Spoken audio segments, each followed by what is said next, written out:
All right, let's talk about the 17th century. I want you to kind of forget the images you have in your head of pilgrims and log cabins for a second. We're going to go deeper and look at the hidden forces that were already quietly setting the stage for the American Revolution. So let's dive in.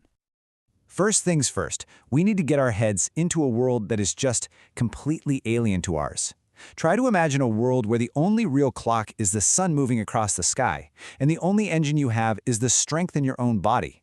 This was a world you could feel in your bones, a world of dirt, sweat, and the powerful, undeniable rhythm of the seasons. And what's so wild is just how deep this difference goes. I mean, look at this. Their power came from things they could literally see and touch, their own hands, a river, a log burning in the fire. For us, power is this abstract thing, right? It's hidden behind a wall socket. Their lives were a constant, daily negotiation with nature. For most of us, nature is something we schedule a visit to on the weekend. Getting this distinction, that is the key to understanding everything that comes next. So let's really think about this. What did it actually mean to build a society from nothing in a world that didn't have a single engine? And that's it. This was the entire engine of their world. Every single thing they did, from chopping down a tree to grinding grain for bread to crossing an entire ocean, was powered by one of these four things. There was no magic switch to flip for more energy. Power was finite, it was immediate, and it always required immense, raw physical effort. Okay, so this brings us to this central paradox of colonial America. And honestly, this is where the story gets really interesting, because this tension, it basically defines the entire experience. And this slide just lays that conflict out so perfectly. For the European settlers, this continent offered just unimaginable wealth. Land, timber, resources, all seemingly there for the taking. But here's the catch. To get any of it, you had to survive. You had to beat diseases you didn't understand, you had to avoid starvation that could wipe out a whole colony, and you had to solve the single biggest problem of all, a desperate shortage of people to do the work. And when we say from scratch, we mean it. They had to build everything from the ground up. There were no roads, no cities, no infrastructure at all. Just forests, endless forests that had to be cleared one single tree at a time, with hand axes. Think about that. Materials like iron were so incredibly precious that people would literally burn down an abandoned house just to sift through the ashes and salvage the nails. Nothing went to waste because everything took so much effort to create in the first place. So all of that, this raw, brutal reality, it created the single most critical problem of the 17th century. And it wasn't about technology, it was all about manpower. And this right here, this is the question that shaped early American society more than any other. See, in Europe, land was scarce and people were everywhere. But in America, it was the complete opposite. So if any free person could get their own plot of land pretty easily, why in the world would they ever choose to work for somebody else?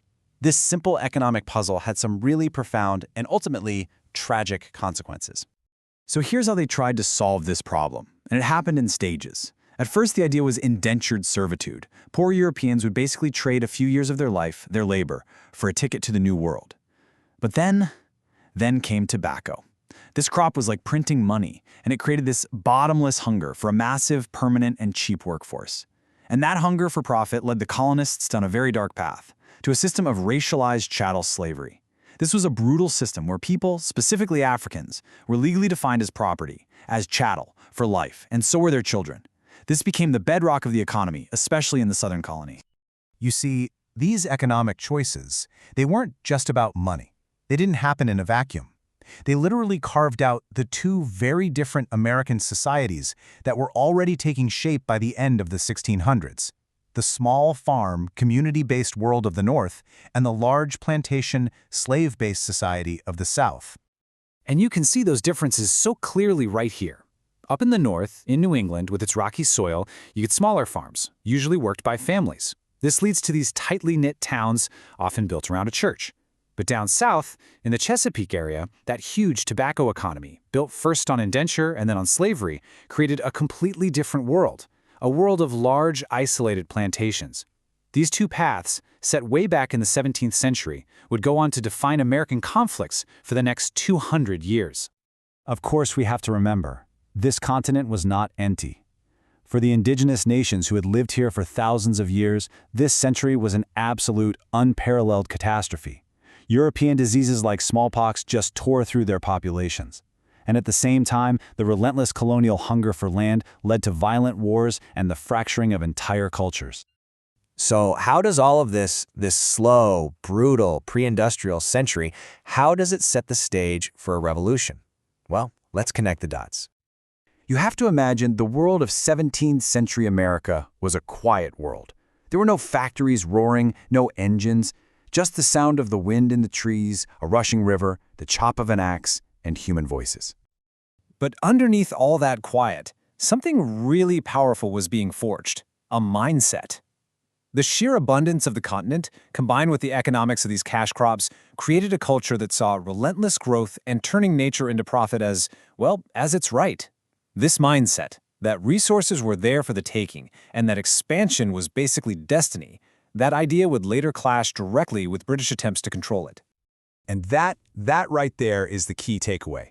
This hunger for expansion, this hunger for economic self-determination, it perfectly prepared the ground. So when the technological spark of the Industrial Revolution finally arrived, America wasn't just ready, it was primed to explode with industrial and economic force. The 17th century wasn't the revolution itself. No way. It was the slow, quiet, and often brutal process of creating the conditions that made the future almost inevitable.